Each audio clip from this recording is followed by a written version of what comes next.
Hi hello. ഇപ്പം നമ്മളിന്ന് കറി വയ്ക്കാൻ പോകുന്നത് ചീരച്ചേമ്പ് അഥവാ സുന്ദരിച്ചേമ്പ് എന്നറിയപ്പെടുന്ന ഒന്നാണ്. ഇതിൻ്റെ തണ്ട് രണ്ടെണ്ണം നമ്മൾ മുറിച്ചെടുത്തിട്ടുണ്ട്.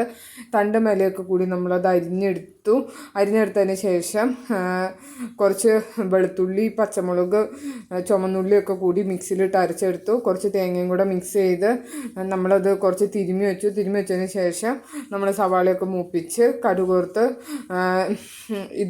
ഇതിട്ട് ഇളക്കി പിന്നീട് അത് ഒരു 5 മിനിറ്റ് മൂടി വെച്ച് വേവിച്ചെടുത്തു. അപ്പോൾ നമ്മുടെ വീഡിയോ എല്ലാവർക്കും ഇഷ്ടപ്പെട്ടെങ്കിൽ ഒന്ന് ലൈക്ക് ചെയ്യണം, സബ്സ്ക്രൈബ് ചെയ്യണം.